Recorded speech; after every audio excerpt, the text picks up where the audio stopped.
Welcome to another episode of the Carja Capricorn Show. Today I'm pretty excited. We have Stanley 2099, and he is my Magic the Gathering coach. So I thought it'd be fun to bring him on the podcast. I've been playing a lot of Magic lately and been chatting with him almost daily about everything Magic to startups to different ideas. So I thought it'd be fun to bring him on. We'll talk about Magic, of course, but we'll also use this as a mixture of advice on different career paths. I think there's 3 different paths that we'll talk about today. Hopefully, if you're listening, one of them resonates. We'll be talking through how to get a job at a startup, pursuing content creation, and vibe coding and different software ideas. So it'll be a mix of advice. I'll ask him for advice for me for my upcoming tournament, and I'll share some advice for him on how to get a job at a startup. We'll share a bunch of ideas around content and software, and I'll sprinkle in different Magic throughout the conversation. If you played Magic or you're currently playing, hopefully you'll find that even more interesting. So welcome to the show, Stanley.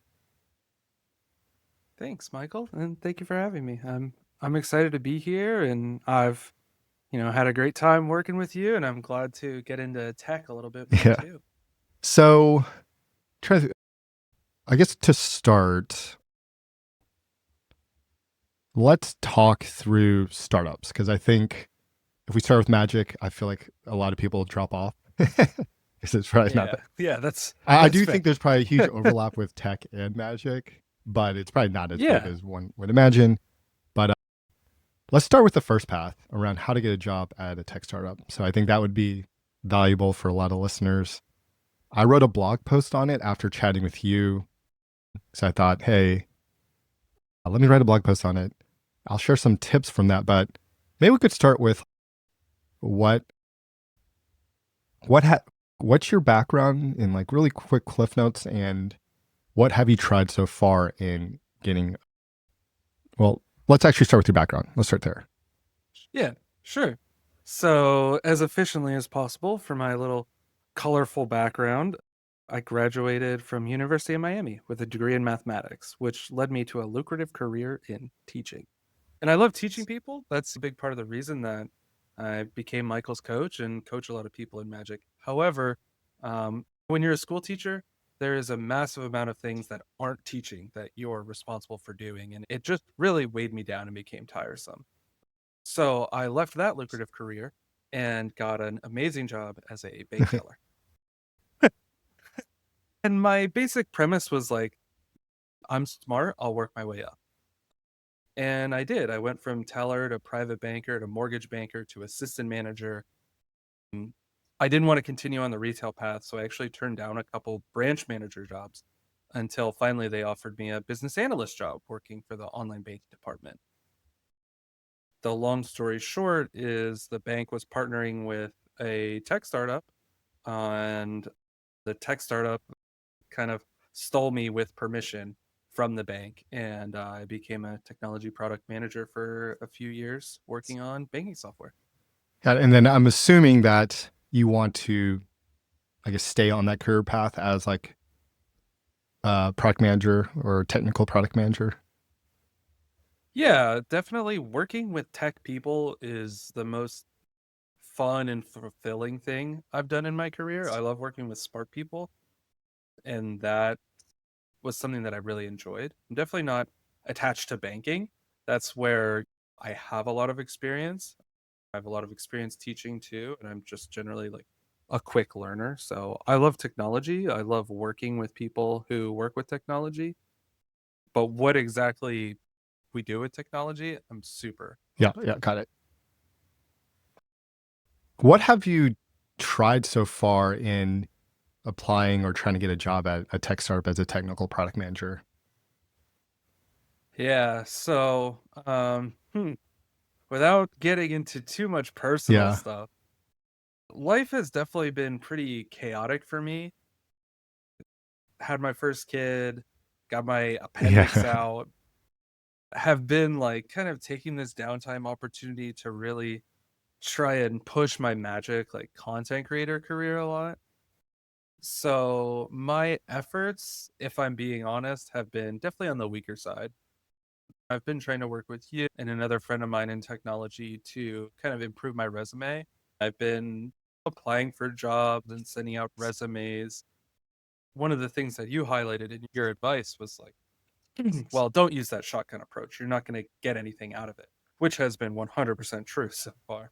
Instead, really use that targeted effort, find a place where you're passionate about, and find a way to really impress them. I'm sure you'll put it better than Yeah, me yeah. because you're the expert here. But that's what I haven't kind of gotten to yet. Maybe in large part because this is my passion, what I'm doing now. But I need to kind of switch gears again and start kind of kicking it into gear. But my main thing has been like, okay, I'm embarrassed about my resume. It's very boring. It's very black and white. And I did a lot to soup that up and Yeah, yeah. hasn't been enough So it sounds yet. like you've taken more of the traditional approach of just like applying to a bunch of companies and waiting to get a response to schedule an interview. Yeah, I've tried tapping into my personal network as well and see, hey, do you know anyone? Do you know anything? And I got close. I got a couple interviews, but nothing that Yeah, yeah. stuck so far. Okay. So I've been on the other side of hiring. Here are a couple things I would mention just from being a founder or CEO of a tech startup at various life cycles of the stage. It's pretty known that hiring is very, very hard. Not hard on our end to hire someone, but to find really good people is very hard. In my head, I always put it into two Yeah. buckets. One is somebody with experience where they might have done the role for 10 or 20 years. You could see a natural progression where they're getting hired or getting promoted. Those are safer, easier decisions to make because I can say, hey, I need to hire someone to do this role. They've done it like 5 times. They've gotten better at it. They've gotten promoted. I've done references on them. They all say this person's great. They fit in our culture because they want to work fast and whatever your culture is. Those are really easy. It's just more, that one is more about convincing the person to leave what they're doing to join your company. I went to the other end of Yeah. the spectrum where I'm taking bets on people that might have come straight out of school and maybe they showed some initiative or I was really impressed in how they thought or they worked really hard or something that stuck out about that person. I took a bet on them and sometimes it works out, sometimes it doesn't. I can't look at their resume and say, oh, this person's done it because they're straight out of school. One thing that I look for with people that have no experience or a little bit of experience is something that they've done extraordinary outside of work. So once I hired an Eagle Scout, he was emailing me all the time and I saw on his resume, he had this one little thing, Eagle Scout. I was like, oh, that's interesting. So when I interviewed him, I just asked him about that. And he was super passionate about it. It was a huge chunk of his life for a very long period of time. But it showed that he stuck with something. He was very disciplined. He took a lot of initiative. These are all things that I look for when I hire someone. And that shows a lot about, I guess, the things that you can't see in the resume. So the reason I bring this up is working with you as my magic coach. I do think you are probably like, I don't know, top 1%. And to get to that level, you had to play for a very long time, stay disciplined, continuously improve, be humble, be open to feedback, be open to new ideas, testing things, which is something you and I talk a lot about. You're also obviously my coach and a teacher. So there's like some of those softer skills for managing people. So bring that up because I think your magic experience is extremely outlier ish. And Yeah. you do have some experience as a technical product manager, which is great. But I also think that like the magic experience that you have like sticks out as well. Yeah, I mean, definitely you break people down into two categories, and I am 100% in the someone's got a bet on me category. And that's kind of how I got where I am. Getting that bank teller job, I was way overqualified. I had a degree in applied mathematics and I was applying for a bank teller job, and my manager was like, what are you doing here? And I was like, I just want to work my way up. And I had been there for less than a month when the private banker had to leave. And she comes to see me and she checks again. What are you doing here? Are you serious? Are you gonna stay here? And I was like, yeah, I'm here. I wanna work. And she's like, okay, I'm promoting you. and it just within it was less than a year before I was assistant manager, and so betting on me worked out. And so I guess the hard part, and the question back to you is like, how do I get into the interview? How do I get someone to bet on me? Because I did take your advice, and I got a nice little chunk of Magic the Gathering text on my resume now, which I was very apprehensive about. I love the way you frame it as this really cool positive thing, but I'm still Yeah. sometimes like, I have a I'm gonna tell people I play a card game, so I have a a competitive one. yeah, that's a good question. I think the first thing I would think about is don't be afraid to humble brag as Mm-hmm. like someone that hires people, or if I was a recruiter scanning a bunch of resumes, they all look identical. Like at a certain point, it's like Yeah. even if you had experience in, it's okay. I have 100 resumes. They all worked at tech startups. They all have the same amount of experience relatively. And then you narrow it Mm-hmm. down from there based on what you're looking for. And then I'm pretty sure it's like applying to college. Like everyone has, it looks kind of similar. So you have to stand out in a way. But to get your foot in the Yeah. door, I would take what we talked about, which is the bullseye approach versus the shotgun approach. Shotgun approach. I Yeah. actually think people should do both. But if it were me, like Mm-hmm. I would not even be applying like to a bunch of companies. I would take like a laser bullseye approach. So one story I'll share with you is people would always assume that when I was like running Skillshare that I got hundreds of emails a day. So I got emails, but it wasn't like I got hundreds of emails and Yeah. I'm sitting there just sifting through every single one. And I barely got emails from people that applied or wanted to work at Skillshare. I would say it would like barely, like maybe once a month, someone cold emailed me, maybe twice a month. It was very rare. And it was so rare that when I did get an email, I would actually read it, respond to the person. Yeah. I would say out of 10 that I would get, let's just say in a year, one out of those 10 really stood out. It was like a very thoughtful email where they like had listened to a podcast interview I was on. They just saw this new product update. They took a Skillshare class. So it just read, I really want to work there. I did all of my research and I spent so much time trying to write this email in the most concise way to get your attention. And then those really stood out. So out of Mm-hmm. those, like 10% of those stood out. I would like forward it to whoever was hiring that person, the recruiter. And I would say, literally, bump this person up to the top of the list, expedite their interview process. I would say out of those, maybe 80% got hired. Wow. I remember one person in my last company, Otis, sent me like a really short email, but he attached a PDF to it. And I was like, it's pretty interesting. Like I can't remember what he wrote in the email, but it was interesting enough. Oh, it was another person that showed up to an event that we hosted, told me he wanted to work at Otis. I was like, cool, shoot me an email.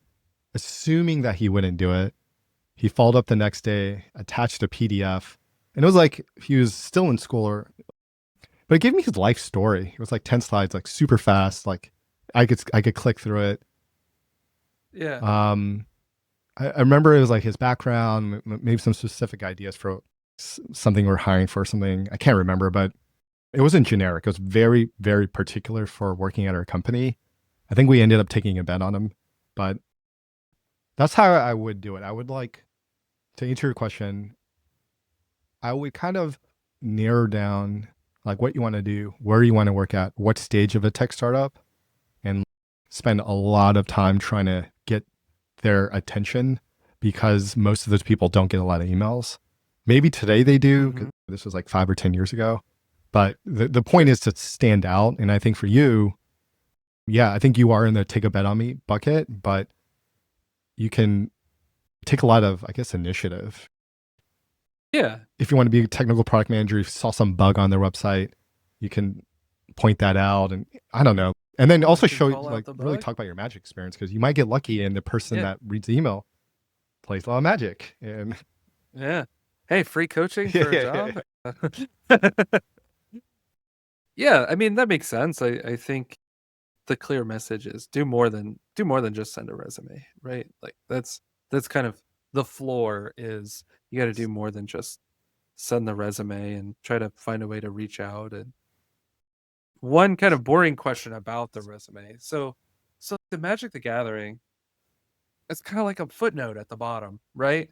And so the way as you were, I didn't really think twice about it because I was like, of course, my technical experience more important. And then the way you were talking about resumes and people like go through them and they all look the same, I kind of feel worried that with the Magic at the bottom, most people probably don't even notice it. Is that something that if the top of my experience was present Magic content creator or something, would that make you kind of roll your eyes and move on from my resume even faster, or do you go, huh, that's interesting, and you actually read it instead of maybe passing it on because I just have limited experience in tech? Yeah. As the company gets bigger, the CEO's not looking at resumes. It's like the recruiters or the Mm-hmm. hiring managers are skimming through everything. So Mm-hmm. I would say recruiters are not trying to take a bet on people. They're trying to Yeah. So hire that. someone with a very specific experience to take the least amount of risk as possible to get that job filled as fast Yeah. as possible. So they're probably scanning your resume to see how many years of experience do you have doing the role, what the hiring manager needs from a project standpoint, and they're just checking off boxes. So they are not, Right. unless they have played Magic, it's probably going to be irrelevant, which is Yeah. why I think emailing the CEO, finding out who the person is hiring and emailing that person directly is how you would, I think, stand out. And Mm-hmm. taking a lot of initiative and showing that you really want to work there, it will definitely Right. open the door. At a minimum, they're going to read the email. Mm-hmm. But And one thing that sticks out to me as someone not in the startup space, I would never think about targeting startups based on what stage they're in. But I think it's something you mentioned a couple times, and now it kind of comes up again in a more subtle way because it sounds like later stage startups. My resume is going to the recruiter instead of maybe the CEO. And so, as someone in the take a bet on me category, does that mean maybe I should be looking at startups in earlier stages? I think regardless of the stage of the company, you should still email the CEO. If I Mm-hmm. was Sure. to work at a big company, I'll still email the CEO. If it was really big, like Apple, I think there was a guy in our Discord group that emails Tim Cook different product ideas for Apple. Sometimes they might read it. You never know. Let's say Yeah. if I want to Yeah. work at Shopify, I think I might Mm-hmm. email the CEO, but more likely email the CTO if I wanted an engineering role. If I was applying for a growth role, I would probably email the head of growth, the head of marketing, whoever the highest is of that department. Mm-hmm. I would probably, if I had no experience, I would do a lot of research in the company. I would shoot them really short email because these people are really busy. And I would show that I've done research on the company, I've done research on that person. Here's like a free idea that I already worked on that. Mm-hmm. And then I would just wait for a response, follow up in a week, and I would probably follow up again in a month. Mm-hmm. And after two, if they didn't respond, I would probably just move on. Maybe the second or third time, I might try to get a warm intro and ping that Mm-hmm. person. Because sometimes, like, I see something, I'm like walking somewhere, I look at email, like, oh, that's interesting. Then I was like, forget to respond. But if I hear about someone like three or five times, like they follow up, someone I trust, like pings me, I'll dig for that email response. Remember that it's really hard to hire on the company side. So there are always Mm-hmm. open roles. Like you go to any company, you go to their vacancy, there's always open roles. And it's because it's just so hard to hire the right person for the right role at the right culture at the right company, having all those things line Yeah. up. As you get higher with more responsibility, like half your job is hiring, interviewing, managing. So they're constantly trying to find people to join their team. A lot of candidates don't realize that, especially if the market's bad or they're not hiring or but if you show the initiative, if you have some unique thing about your background, I I think it warrants a little bit more of an aggressive or assertive approach, especially for a tech startup. Yeah. Yeah. I like. You can cut the next thing I say if comedy's not allowed No, for here, but sure. I like what you say about giving them a free idea. I just like immediately think of the scene from The Office or they're trying to like interview for a new manager, and he's, I have an idea that can double your growth, and they're like, great. Yeah. And he's, well, yeah, if you hire me, I have. And they're like, well, can you tell us? No, then you'll just take my ideas. Of course, that's not a thought in my head. It's just comedy. But what I do think about is that a gamble in some ways? So let's say I have some idea that I think is great, and then they read it and they're like, It's a for sure gamble because okay, all right, that's also yeah. I feel like, especially as a consumer and not necessarily a developer, it's really easy, I would say, when I was at work, both like as a banker and as a technologist at the banker, 99% of ideas was like that people yeah, would give me. I just like, it's definitely a oh, gamble because the it's, person reading it has all the information, right? And they've been thinking about the problem and they probably mm-hmm, thought of your solution. So if you pitch like mm-hmm. a really not great idea that could also maybe backfire. Yeah. Yeah. Idea is not part of the template, but if it is a genuinely good idea, I think it's maybe probably I'll throw it by you yeah. first. But yeah, I think okay. That's it's very high risk, high reward because you're never gonna have the mm-hmm, amount of information that other person's gonna have, and you're gonna maybe pitch. yeah. I would assume that you're probably gonna pitch a bad idea. Not you, but just generally the average Mm-hmm. person. Yeah. Yeah. But Yeah. there's a safer side of that, right?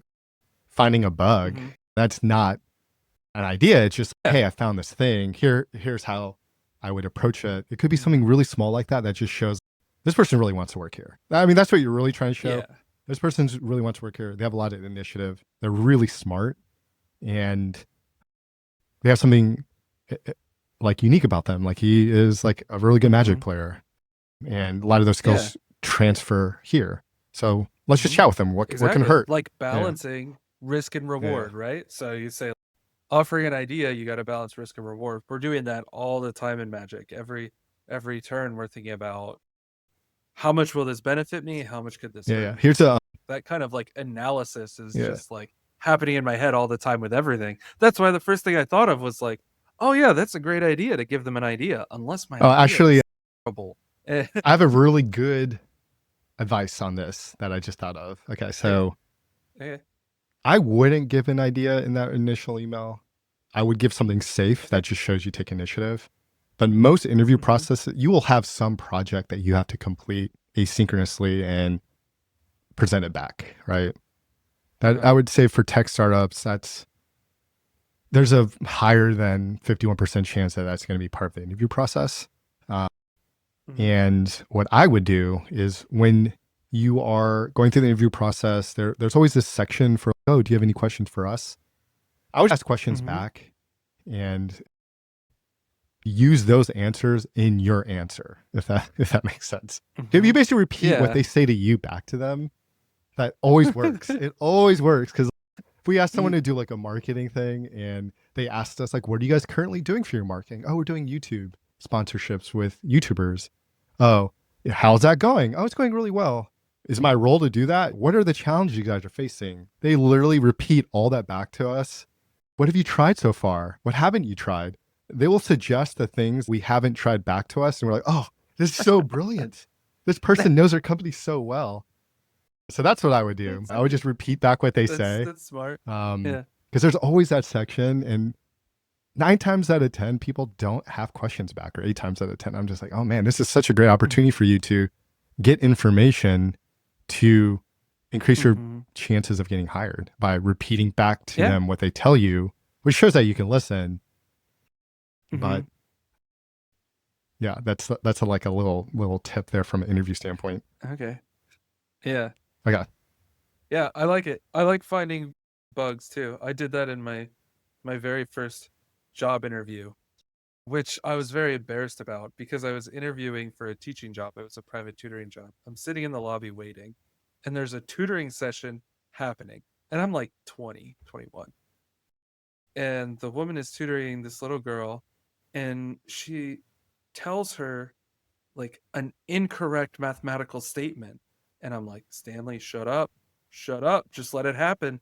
And the little girl's, oh, so blah blah blah. And the woman's, yeah, blah blah. And I'm like, Stanley, don't. And I just couldn't help myself. I was like, excuse me, sorry, it's actually this. And the woman was just like so mad, but it was correct. And I was like, oh my gosh, I don't know who this person is. I completely threw my first job interview. I'm screwed. I got Yeah. the job, but I just couldn't stop myself. Yeah. So I guess this is the first path, getting that's more conventional, more traditional, getting a job at a startup, doing some type of technology. I would say that's probably the more stable path. And I don't think any of these paths are like mutually exclusive. You could get a job, but do the Mm-hmm. magic on the side, or do magic majority of the time and then do consulting on the side, or who knows? Like it could be a good mix and match. But let's move on Yeah, to the creator path because I think that'll be more fun as well to talk about for me because I'm obviously obsessed with magic right now and I'm a content creator. yeah, But it does that to yeah, so let's people. talk about that because it does to me like seem that you're more passionate about Magic the Gathering. So yeah. I mean, it's Yeah, I evident mean you're a coach. it's hard Yeah. not to be. Yeah, yeah. I don't think I've ever asked you this, but what is your background? Like, how did you like get into it? How long have you been playing? Why competitive? Mm-hmm. Because I feel like it's such a Mm-hmm. small subset of the entire Magic community. So Mm-hmm. yeah, what is your background there? Yeah. So my uncle owned a sports card shop. Back in I think he opened it in 92 or something. Like definitely early 90s at the latest. And so sometimes on the weekend, my dad and I would go work at the shop so my uncle could have a day off because it was just him. He ran it by himself. And one of the things about sports cards is like over time they became less and less profitable, and these trading card games became more and more profitable. And so they had Magic and Yu-Gi-Oh, and there was the Yu-Gi-Oh cartoon, and so you know I was just sucked in by the cartoons, and I got paid in Yu-Gi-Oh cards, and the Magic was a little too boring. There was no Magic TV show on Saturday morning. The cards weren't as bright and exciting. So, but of course, Yu-Gi-Oh was fun and cool. So I just thought the cards were cool, and I enjoyed playing. And it was kind of a nothing burger, just like a child with a hobby. But children have a million hobbies. It wasn't until I was probably like 20 years old. I was in college when my uncle, probably for like the third or fourth time, was like, "You really got to try Magic the Gathering. You got to trust me. You're really gonna like it. You're smart. You're strategic.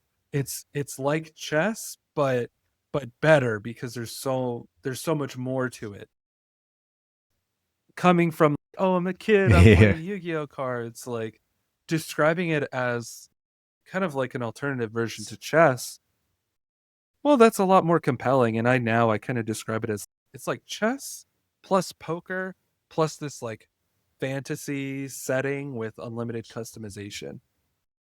But he gave me some starter decks, and I was like, "Yeah, this is fun." And then he handed me my first aggressive deck, and I was like, "Yeah, this is really fun." And it's almost the rest is history, except not really, because at the time, competitive Magic existed, but I didn't really know. I was just a kid whose uncle had a magic shop, so I would go clean up the locals, but I never kind of knew that there was more to be had. And eventually, early adulthood, got a dog, got a life, got a job, just stopped playing until maybe 2020ish, but at some point my now wife would just said, you should play Magic again. You should follow your passion. You should just start playing again. I was living in Boise, Idaho at the time. It was incredibly difficult to find anyone to play Magic with. But then we moved to Seattle, and there were tons of Magic players, and these things called RCQs got announced. And you could use an RCQ to qualify for an RC and then the Pro Tour. And I was like, oh, that sounds cool. I think I'm pretty good at Magic. Let's go find out. Let's go play some competitive events. And my very first RCQ was a nightmare. I got cleaned. I had no idea what I was doing. And then the second one, I won. I just beat everybody. And I just, I lost. I took my loss. I went, I licked my wounds. I studied my notes. I tried to figure out what in the world went wrong. I thought I was good at this. And I just got mollywopped. But it, I just kind of like gathered, tried to target what I did wrong.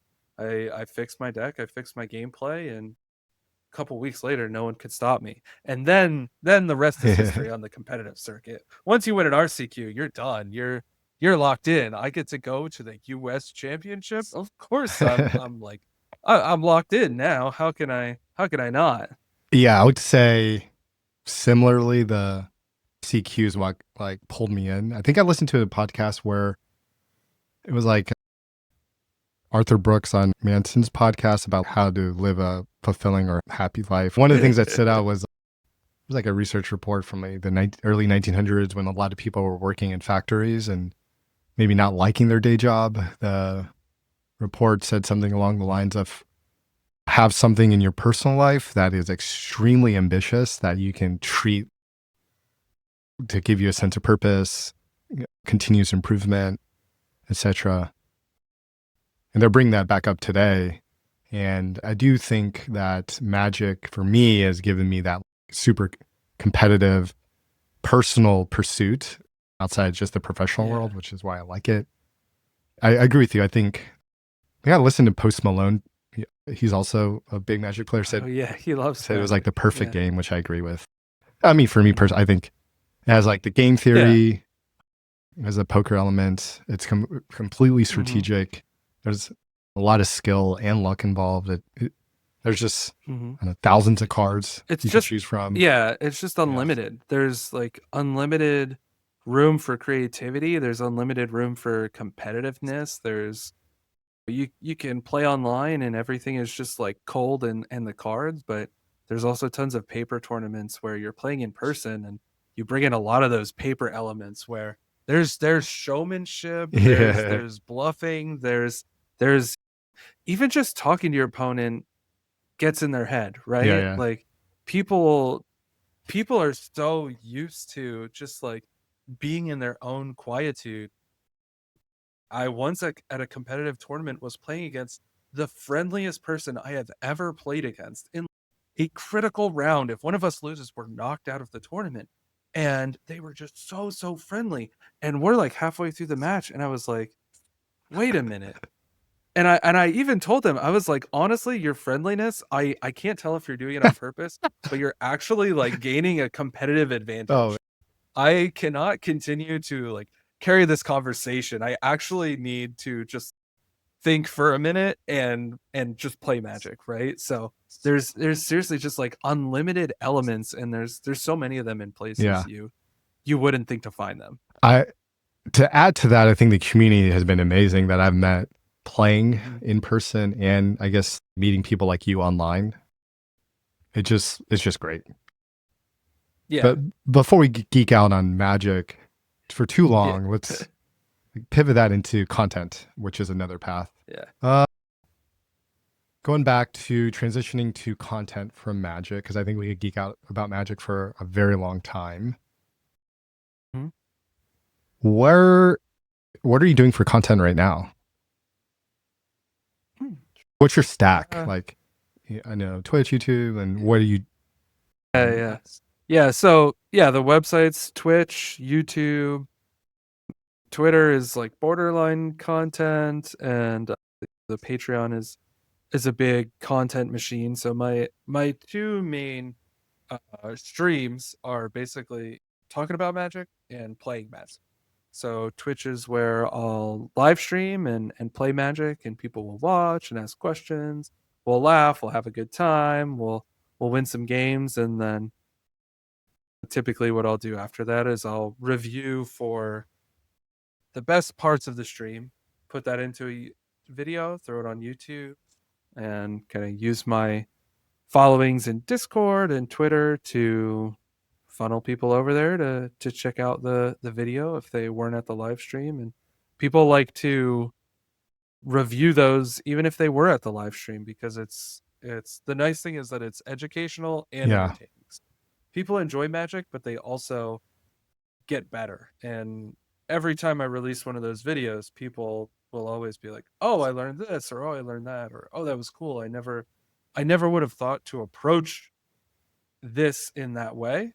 And so that's always exciting for me. I like when people enjoy my content, but I love when people learn Yeah. from it. And what are you doing for monetization right now? So I started out essentially having people like, I would write a guide and sell it and say, "Hey, DM me," and then they would like Zelle me or PayPal. Very, very archaic. Here's my PayPal.me link after. But now I have effectively funneled everything into Patreon. So I use a monthly subscription model, and if you're if you're in my Patreon, then you get access to all the guides I write. You get access to special group coaching sessions that we do.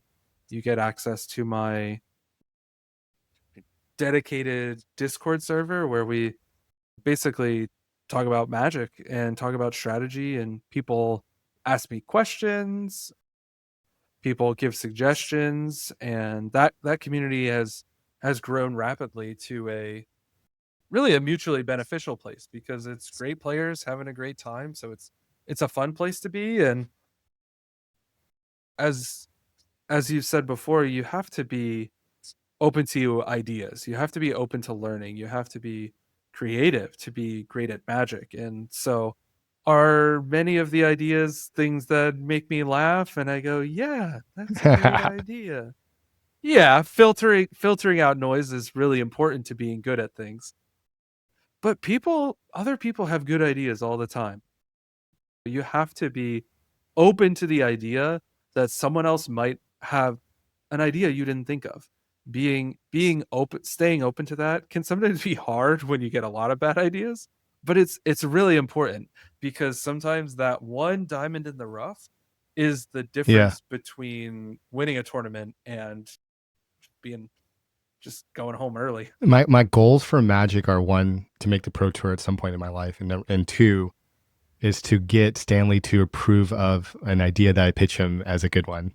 I have not I have not succeeded in either one yet. I love that that's a goal Oh, it though. is. Like, I I literally will sit. I'm like, oh man, this is such a good idea. Let me pitch it to Stanley to see if he thinks it's a good idea, and it never works. It never works. yeah. I mean, I've had two.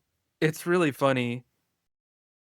You were reaching out to me about a deck, and I just kind of like Uno reversed you, and you came in with one idea, and I just completely spun you around a couple times and then pushed you out the other side, just like completely your mind was changed. And you had been talking about Alex about mono red as well.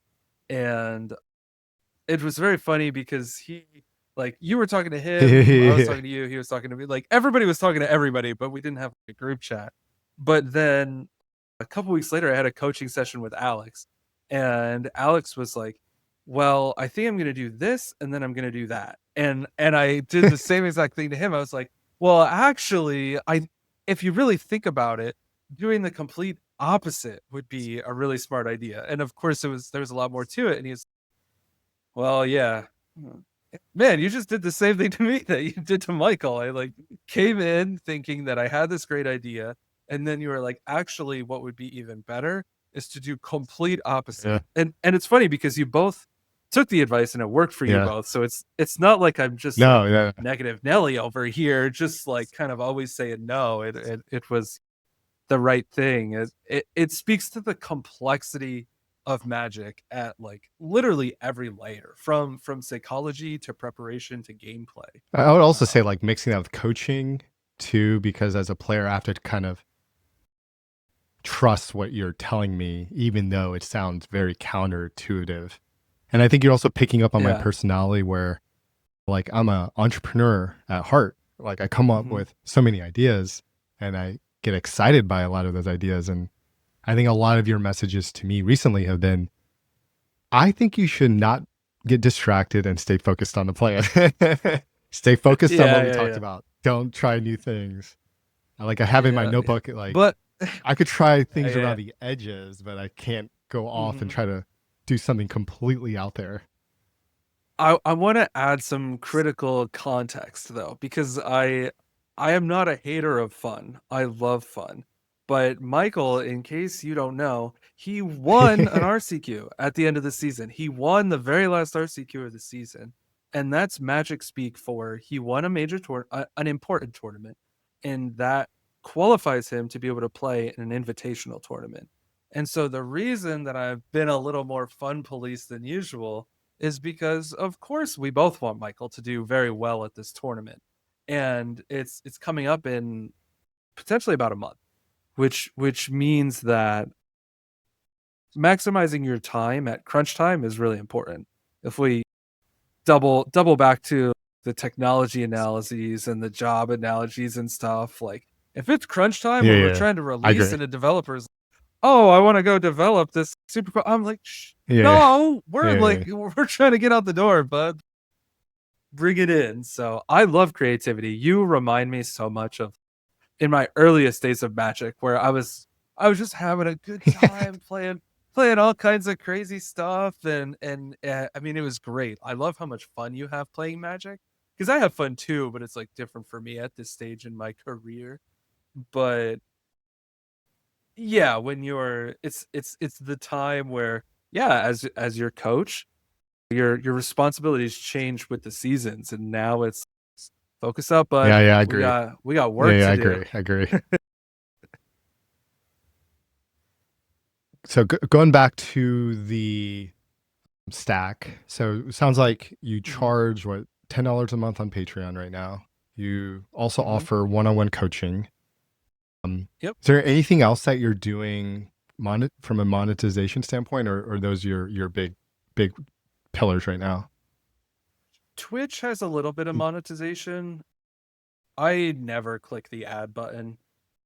Like less than once per stream, I'll click the ad button. I just it doesn't seem worth it to me. People can subscribe on Twitch, but Twitch takes like half of that. It's $5 Yeah, yeah. for a subscription, so there's very little monetization there. The majority of my monetization is the coaching and the Okay. guides. And now Patreon, I think that server has really proven, the Discord server has proven to be really valuable, because people just ask me questions Yeah, all the yeah. time, and Okay, got it.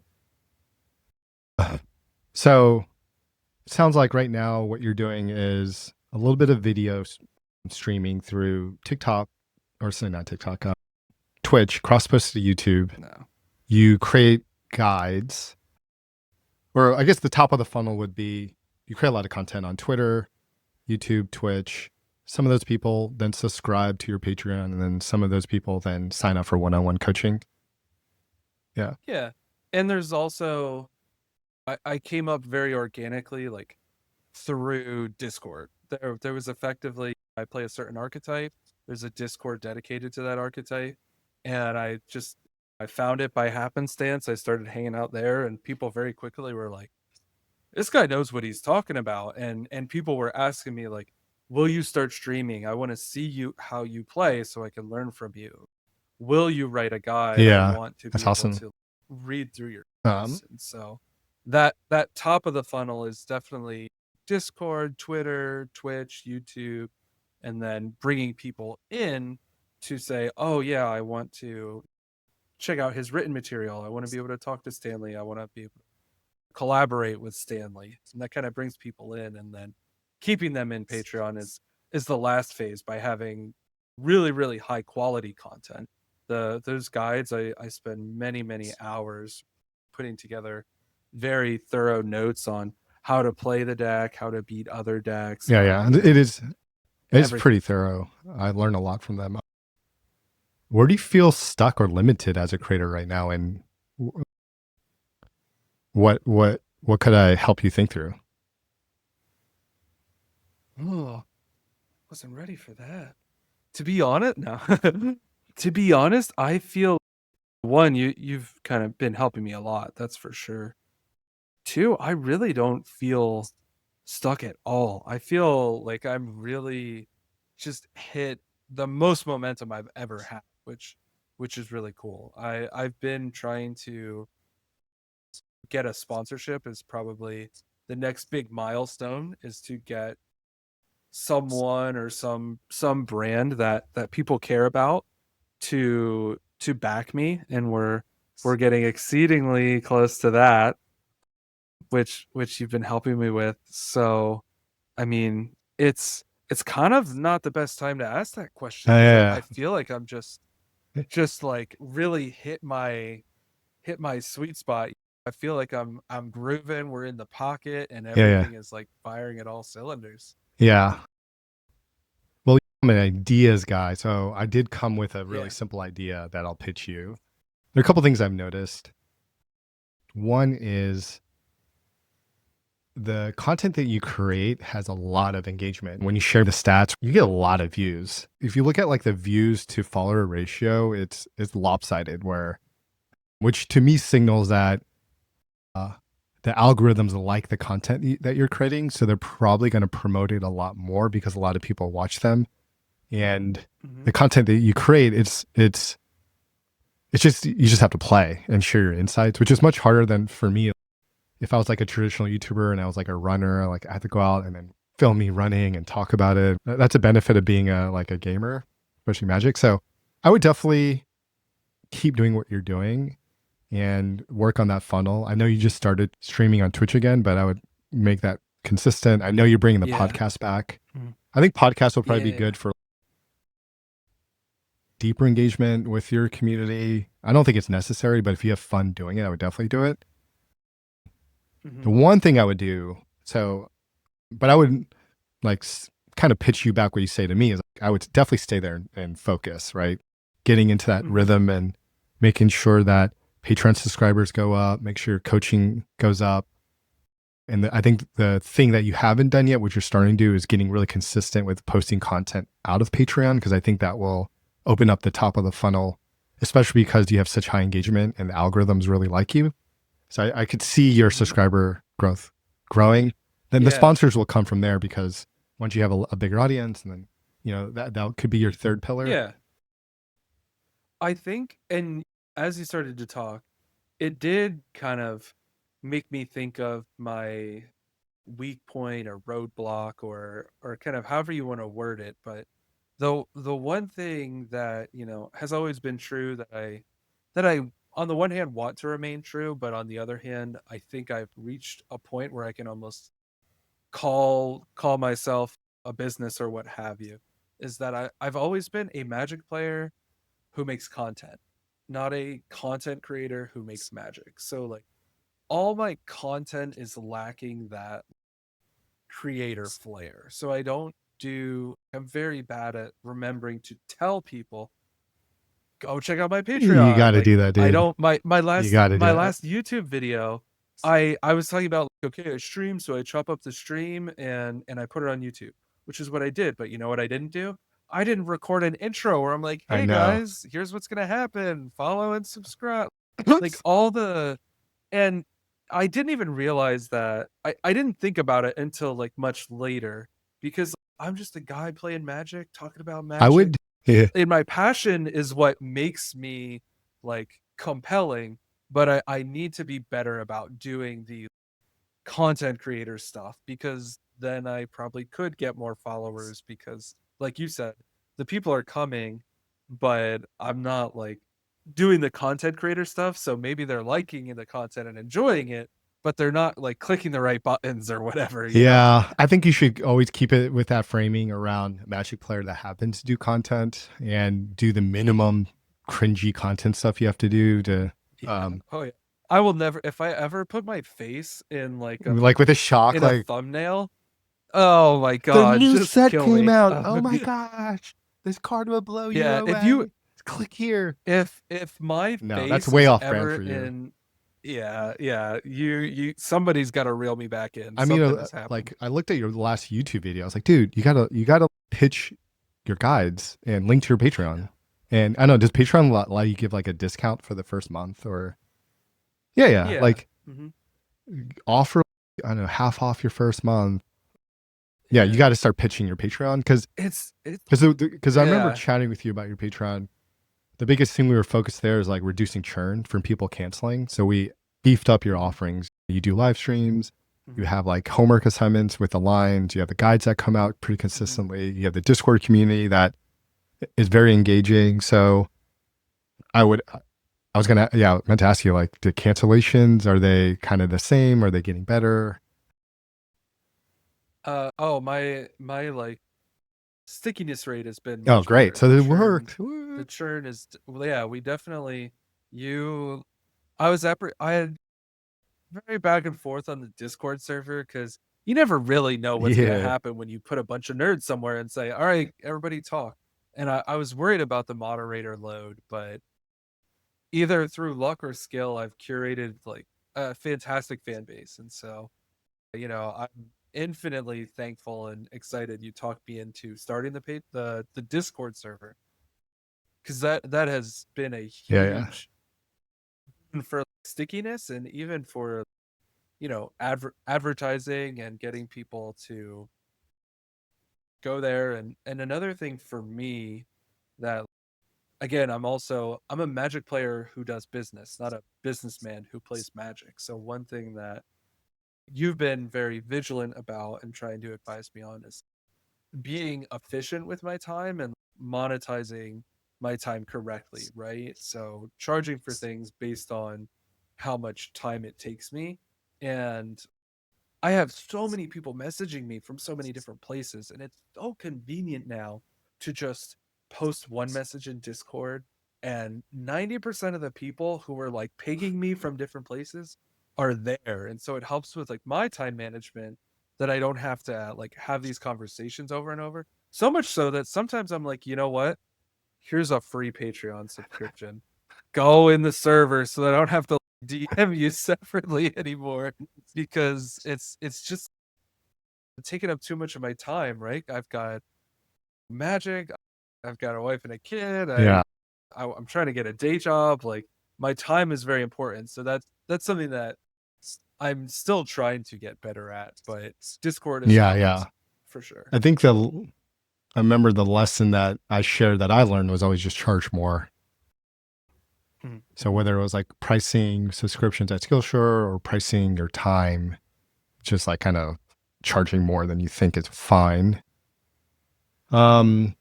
But I would say because if we like apply like a business framework, you have high stickiness with your subscriptions, you have very high engagement with your content. I think if you're the next pillar of sponsorships, it's release more content, grow your audience.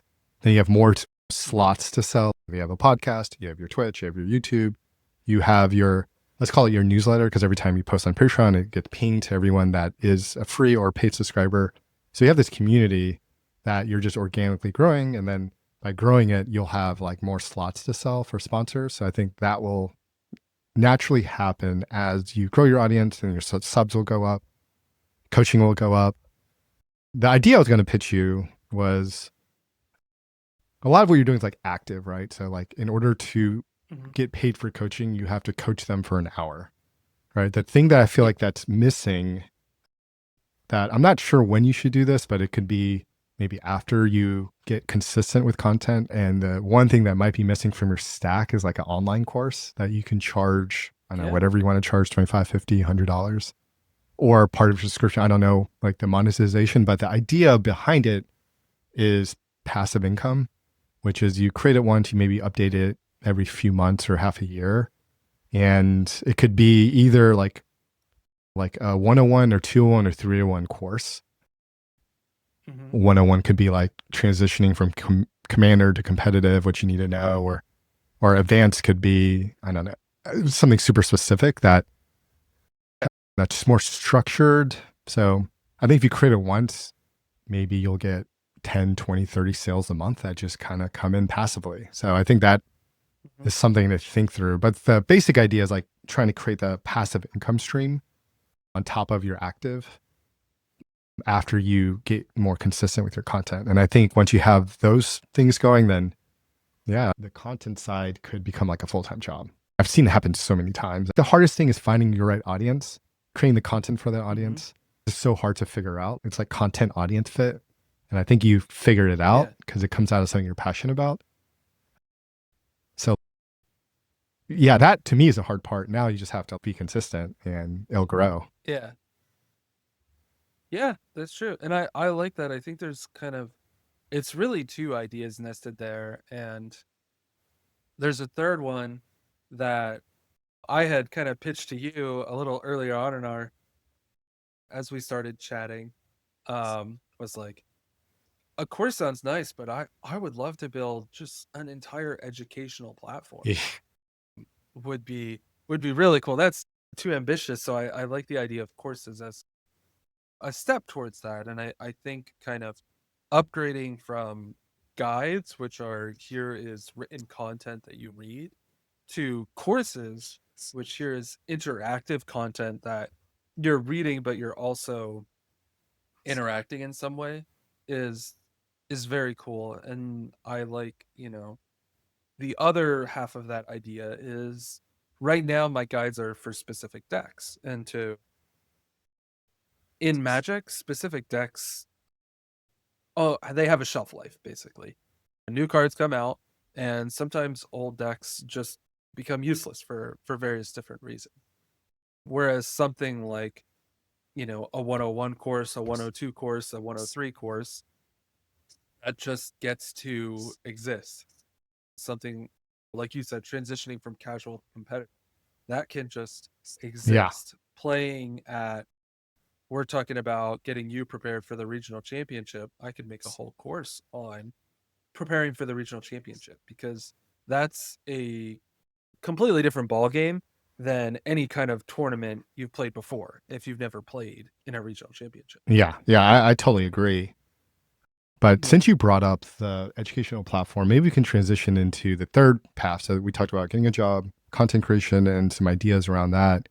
The third is building some software around vibe coding. And I had a couple ideas that we talked through that we can kind of kick back and forth if Yeah. you want to do that. It's a term coined by Andrzej Karpathy in February 2025 to describe a novel approach to programming that heavily relies on large language models to generate code. Instead of writing code manually, programmers provide natural language prompts to the AI, which then writes the software. This shifts the programmer's role from direct coding to guiding, testing, or refining the output. So I think what's happening now is that people are using natural language to build whatever they want. I think the AI is getting better minute by minute. So you can type in what you want. I'm pretty sure there's a bunch of skill that goes involved into writing the right prompts and be able to double check things. So you should still have some basic, but I read a tweet that said he was like a dentist that spent $75 using Replit and built all the software he needed for his local business. That was very, very customized to what he wanted. So there's nothing that he could have taken off the shelf. And it took him a few weeks. He taught himself how to use the tool that ended up coding all the stuff for him. And I'm pretty sure it was like decent and got the job done. But I know that we've talked, there are two ideas that if we had a vibe code, one for me personally, I'm interested in both. One is like, how do we make a better Patreon? One of my ideas is how to do it where you can build a software and charge 0% fees for the creators. I kind of ran in circles with this idea. I haven't really cracked it yet. So there's one angle where I can interview you on what sucks about Patreon, what you like about it. Yeah. Other one I think is more exciting, which is probably more exciting for you and me, and probably for listeners, is like an AI tutor coach thing. I'm not sure that like you could vibe code that today because you're basically building an AI like engine with a lot of data. And I'm not sure the technology is there yet because there's like you said, there's unlimited cards that you could sub in. So Magic is so complex. If I had a nickel for every time, someone got frustrated because we're in a scenario and I say, okay, we're going to do XYZ. And then 15 minutes later, an hour later, a day later, whatever, we're in a scenario that looks exactly the same. And so the student goes, we're going to do XYZ. And I go, actually, there's one tiny detail that changed here. They have a mountain instead of a swamp, or they're at 8 life and not 18 life, but because of this tiny detail, we're actually going to do this instead. And sometimes the reaction is, oh wow, that's smart, that makes sense. That's usually the reaction, but every once in a while you get, every time I think I got it, it's different this time, and I don't understand. You just always want to do what I don't want to do.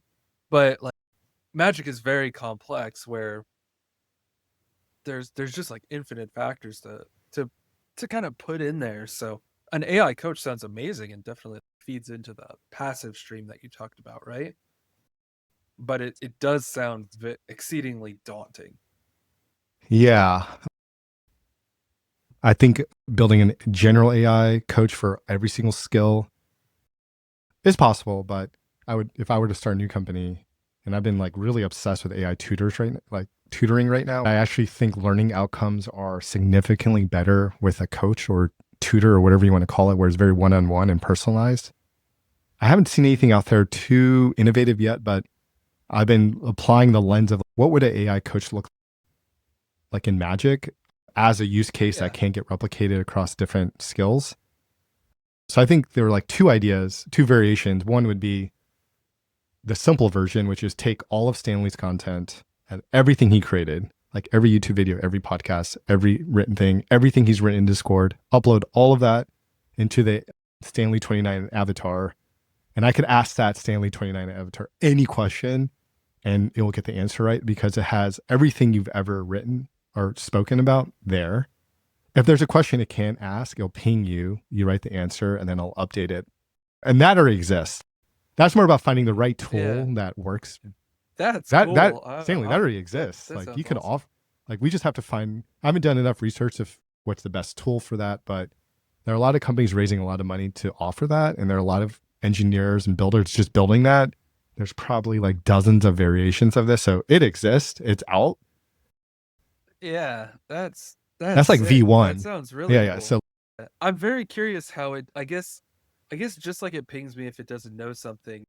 I'm only human, right? So I'm sure I've contradicted myself a few times over the course of all my content. So I guess if there's contradictions, it could ping me. it could ping you, and it could also say Stanley has contradicted himself on this answer twice. So here's what he said both times. Yeah. Caught But red-handed, huh? that solves your problem around people pinging you all the time asking the same questions. Like, yo, just hit the Yeah. AI. Just hit the AI Stanley. Talk to the other Stanley. And if he can't answer it, I'll answer it for you. Yeah. No, that sounds So awesome. that exists. And I think what I would want is an AI tutor coach that loads up every time I'm playing online, that watches everything I'm doing, is calculating every line, giving me all the stats, the best odds, pointing out misplays, giving me homework assignments, giving me articles to read that I could literally chat with and interact with constantly. I was imagining it from two places where the more students that use it, the more questions it gets, the more data it can get ingested, the smarter it gets. I'm not really Yeah. sure how to solve that chicken and egg problem on both sides, but assuming that it Right. could figure out all those lines and then replicating that, you Yeah. could replicate That's that in Pokemon, you could replicate that around web design, but that would be the basic idea would be that I just want an AI tutor for all the skills I want to learn and mhm. interact with one thing. I don't want like 15 AI tutors. There's one. Yeah. So that's kind of like the other idea that I've been kind of percolating, but don't know really how to solve that yet. Yeah. What would you Yeah, want? I mean, I can what would I want to No, build? for an AI tutor To for vibe code Magic. for an AI tutor? Well, it's funny because we're on like other sides of the coin, right? I am the Yeah, it's tutor. true. I don't need the tutor. Not to say I know everything. That's for sure I don't. The place that my brain goes as you talk about this, right, is kind of my knee-jerk response is like, man, magic is insanely complex. That sounds really hard to pull off. And then the teacher in me starts to kick in and go, well, there's certainly somewhere we could start because if we take a standard match, right? There's just almost infinite variables. And if you like go up to Pioneer, Modern, Vintage, like the number of variables based on the style you play can just absolutely skyrocket. However, Magic, the infinite customization goes in the other direction too, and you can create very simple decks to illustrate like core principles. So going back to those one-on-one courses, like creating an AI tutor to go along with a one-on-one course that could handle two monocolored decks with creatures and sorceries. That sounds pretty easy. And then you start to increase complexity and okay, let's add instants. Let's add enchantments. Let's add a second color. And so you could start very simple at the 101 level and you could build 102, 103. There would be a point where I think it would be exceedingly challenging get this AI tutor to be able to analyze an actual competitive match just because there's so many factors. Everything your opponent does, everything they don't do, the mana they tap, the mana they don't tap. There's so many objective, subjective, soft skills, hard skills. There's so much to it, but you could still build something that is useful to people in the 10x bracket or maybe even the 20x bracket. It's hard to No, I know like that. where you would start hitting the wall, but you could absolutely start because Magic is a create your own sandbox kind of game. Yeah, I think I like the idea of pairing it with like traditional education as like a starting point because the amount of variables is like more contained. I would like to take Mm-hmm. your course and be able to ask AI Stanley a bunch of questions. Mm-hmm. Like, I think that should get built by you anyways. Like, you should figure out how to do that and maybe in conjunction with the course. Like, I think that's a good idea. The other idea for Magic when you were talking was like the AI tutor limited to standard because there are only X amount of decks and X amount of cards.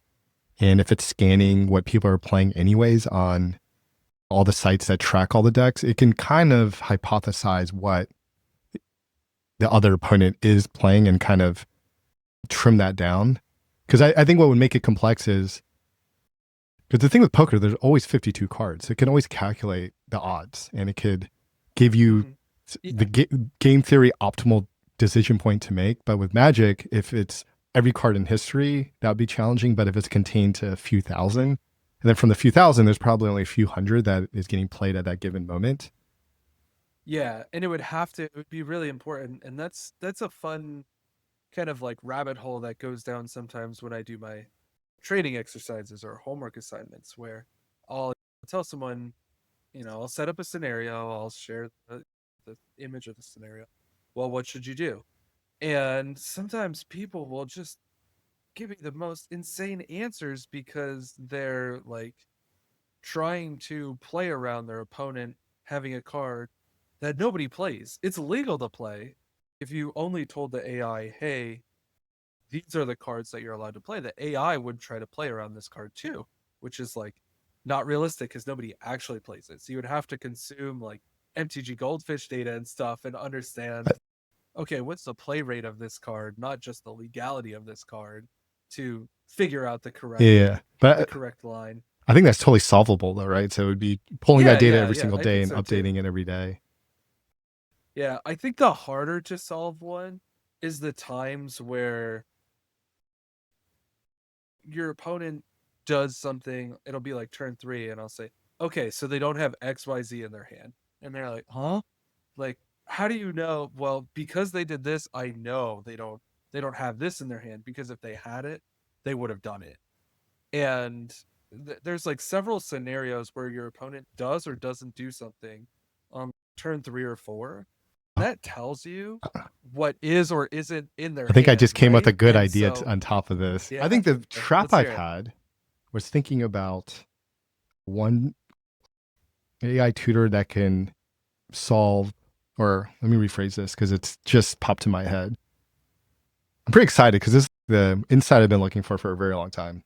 Because I think the trap I had was like, can I create this thing that a lot of people could use that's for general use? I want different AI tutors for different things. So Yeah. like for example, I would pay for the Stanley AI tutor. Like if the Stanley AI tutor Mhm. was like if you pitched it and market it as like, okay, it has all my content. Yeah. I think, yeah, it's just, man, there's just so many infinite layers because everything has layers. You even like sometimes I'll play incorrectly on purpose to message to my opponent that I don't have something that I do have. So, if this is going to be like pretty specific for listeners, you can cut it if you want, but like a very specific example would be like if I'm playing Gruul and I have a snakeskin veil and I have a green and a red source, I might purposely tap the green source and only leave myself with red sources to signal to my opponent, I don't care about this green mana. I don't have a snakeskin veil. You don't have to worry about it. But I'll do it when I have it, and I just know I'm not going to need it that turn. So that then the next turn, when I need it, they like, oh, last turn Stanley didn't even bother to hold up green mana. He definitely doesn't have it.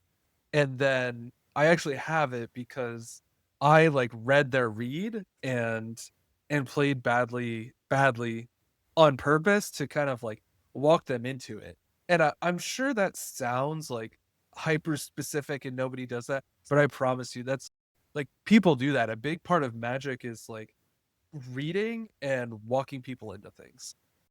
So I just, well, the tutor to be able to beat a human or help humans beat other humans, you could definitely do it at some percentage of levels, but maybe I'm just like admiring the complexity of Magic more than anything. Yeah, well, uh, I mean, the trend with poker lately in recent has been like game theory optimal poker, and I think the way they Mhm. got there was probably tracking like billions of hands and kind of analyzing Yeah. what's the best game theory optimized decision to make.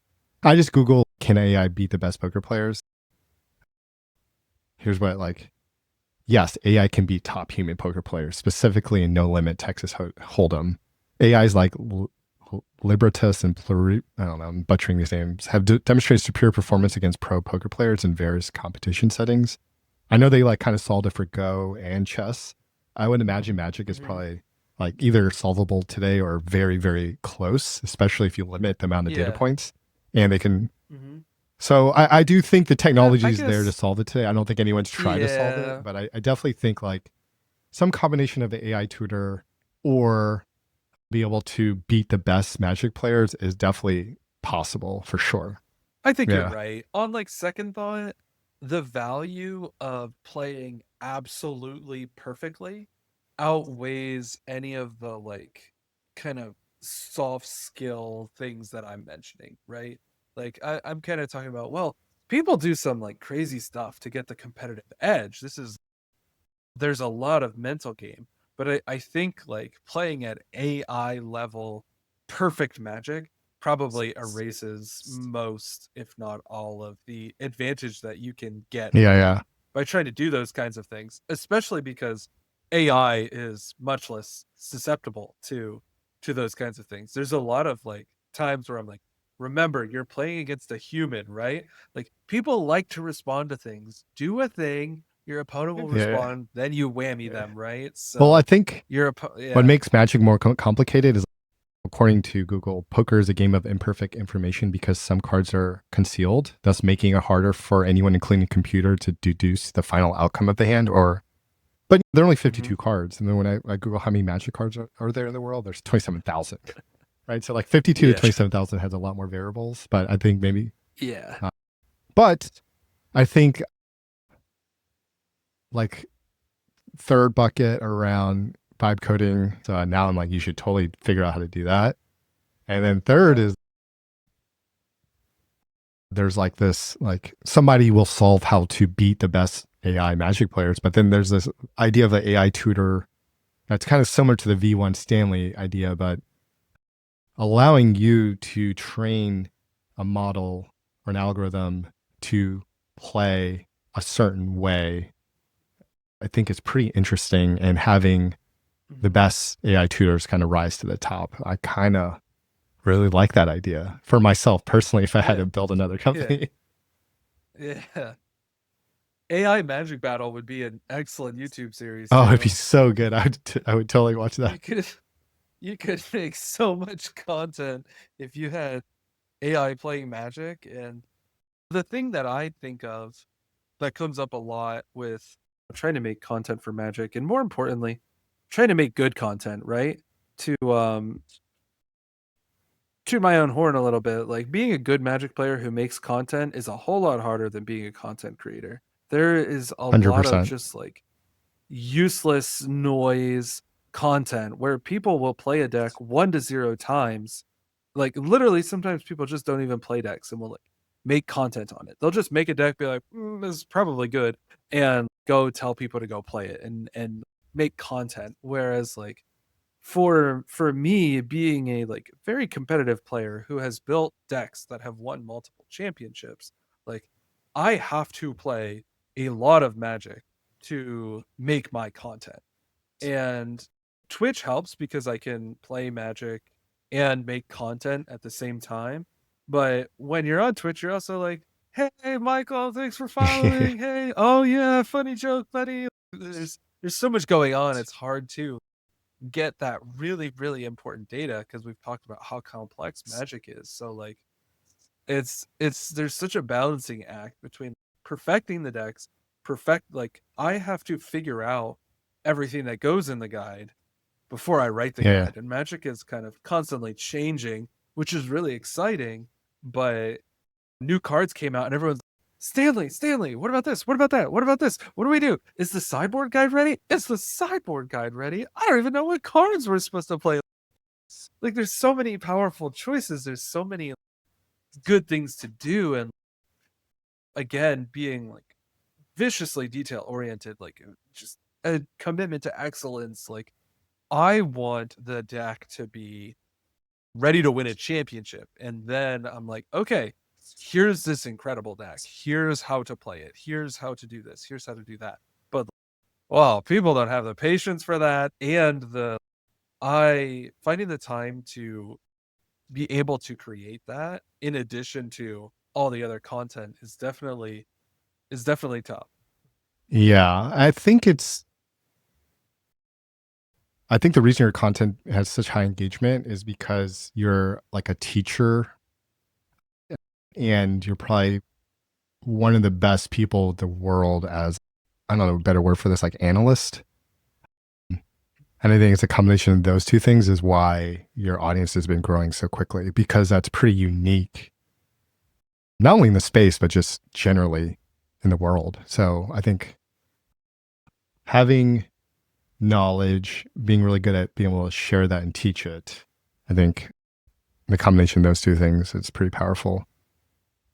Maybe, Thank yeah, you. maybe to wrap up, we talked about 3 different paths: getting a job at a startup, content creator, or like indie hacker, product builder, vibe coder. Like, which one is like the most exciting for you? Oh, I mean, definitely the some combination of well, the question is most exciting, so I'm going to answer the question. Definitely a combination of the latter two. I I wouldn't want to only do the content. I think I'm like a little too ambitious for that. And I would love to build more. This vibe coding thing has me very interested and I want to build more organic things and more something on top of that creator stuff for sure.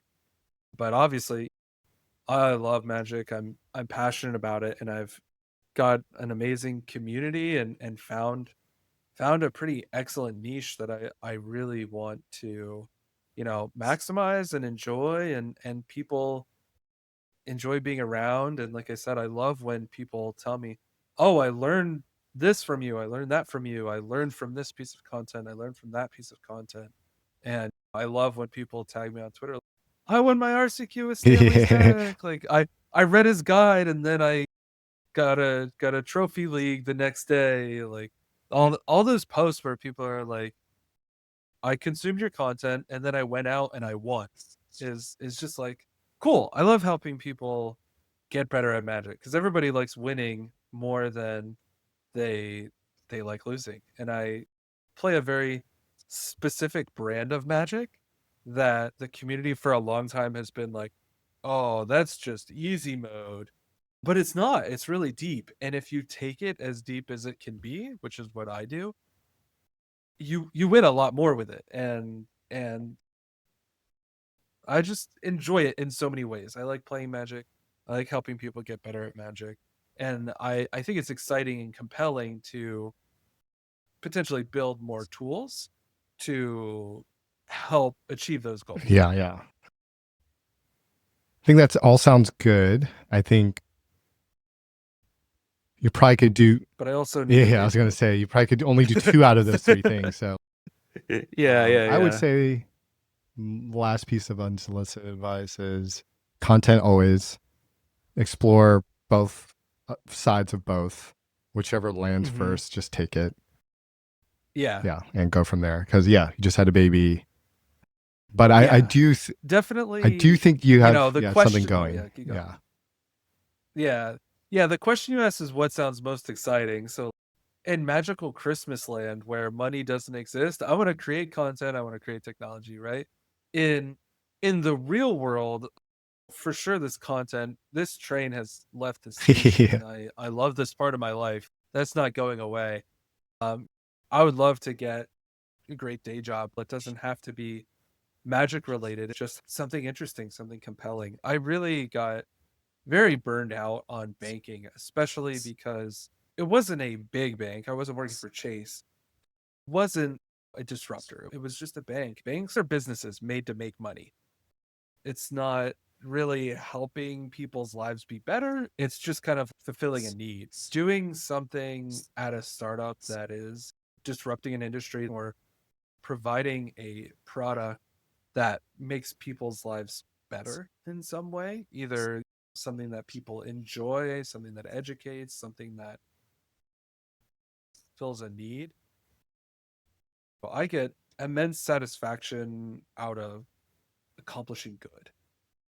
Of course, it's a little more exciting to build my own website, but I would be perfectly happy as a clay. I'm working for a company that I believe Yeah, in yeah.